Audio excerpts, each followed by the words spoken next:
দর্শক, ভারত পাকিস্তান উত্তেজনার খবরাখবর জানাতে এইবার কলকাতা থেকে যুক্ত হবেন এস নিউজের সিনিয়র এডিটর পার্থ মুখোপাধ্যায়। সরাসরি চলে যাব তার কাছে। আমরা সংযুক্তির জন্য কিছুক্ষণ অপেক্ষা করছি।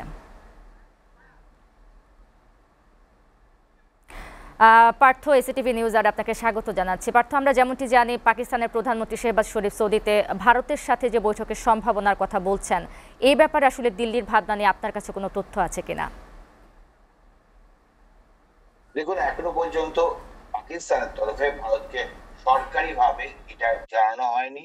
সেটা কূটনৈতিক বা রাজনৈতিক কোনোভাবেই কমিউনিকেট করা হয়নি।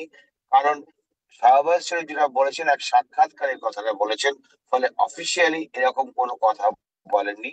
অন্যদিকে আজ এই প্রসঙ্গে বিদেশমন্ত্রী জয়শঙ্করের একটা মন্তব্য খুবই বেশি প্রণিধানযোগ্য। তিনি বলেছেন যে কোনোভাবেই আমেরিকার মধ্যস্থতায় ভারত পাকিস্তান সংঘর্ষ বিরোধী ঘটনা ঘটেছে এমনটা নয়। তিনি বলেছেন যে মার্কিন বিদেশ সচিব মার্কো রুবিও এবং ভাইস প্রেসিডেন্ট জেডি ভান্স প্রধানমন্ত্রী নরেন্দ্র মোদীর সঙ্গে কথা বলেছিলেন, কিন্তু তাকে সাফ জানিয়ে দেওয়া হয়েছিল যে যুদ্ধবিরতি বা সংঘর্ষ বিরতির প্রস্তাব আসতে হবে পাকিস্তানের কাছ থেকে। সেই মতো পাকিস্তানের সেনাপ্রধান ভারতের সেনাপ্রধানকে ফোন করেছিলেন, তারপরেই সংঘর্ষ বিরতি ঘটনা ঘটেছিল। তার মানে বুঝতেই পারছেন আপনি যে ভারতের তরফে স্ট্যান্ড ক্লিয়ার করে দেওয়া হয়েছে, যাই বলতে হবে সে প্রস্তাবটা আসতে হবে পাকিস্তানের দিক থেকে। এর মধ্যেই আজ পাকিস্তান সীমান্ত লাগোয়া রাজস্থানে গিয়ে কার্যত বোমা ফাটিয়েছেন প্রধানমন্ত্রী নরেন্দ্র মোদী। তিনি যে ভাষায় কথা বলেছেন সাম্প্রতিক সময়, সেটা তাকে এতটা বিস্ফোরক হয়ে দেখা যায়নি। তিনি বলেছেন 22 তারিখের জবাব দেওয়া হয়েছে 22 মিনিটে। বলছেন যে তার মাথা খুব ঠান্ডা, কিন্তু তার রক্তে এখন সিঁদুর বইছে।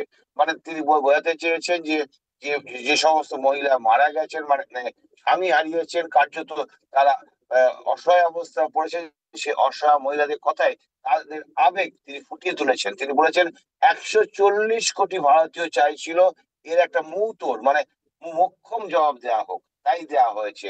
একই সঙ্গে তিনি স্পষ্ট করে দিয়েছেন ভারত থেকে যে সমস্ত নদী পাকিস্তানে গেছে শুধুমাত্র সিন্ধু নদীর জল নয়, বলছেন ভারত থেকে যে সমস্ত নদী পাকিস্তানে গেছে তার সমস্ত জল বন্ধ করে দেওয়া হবে। তিনি একসঙ্গে বলছেন যে এইভাবে সন্ত্রাস এবং কথাবার্তা চলতে পারে না, এবং সন্ত্রাস কিভাবে চলবে, কথা কিভাবে চলবে সেটা স্পষ্ট করে দিয়েছেন বিদেশ মন্ত্রকের মুখপাত্র রণধীর জয়সওয়াল। তিনি বলছেন ভারত কিছুদিন আগে, কয়েক বছর আগে পাকিস্তানকে আলোচনা নিয়ে একটা তালিকা দিয়েছিল। সেই তালিকায় দুটো কথা স্পষ্ট করে বলা আছে: পাকিস্তানে আশ্রয় নেওয়া সন্ত্রাসীদের ফেরত দিতে হবে, এবং দুই, সেটা খুবই ইম্পর্টেন্ট, কথা হবে পাক অধিকৃত কাশ্মীরকে নিয়ে, তার বাইরে কোনো কথা নয়। ফলে বুঝতেই পারছেন একটা স্টেলমেট বা অচলাবস্থা আছে। সেটা এখন কিভাবে কাটে সেটা দেখতে হবে আগামী দিনে। ধন্যবাদ পার্থ, এসিটিভির সাথে যুক্ত হওয়ার জন্য।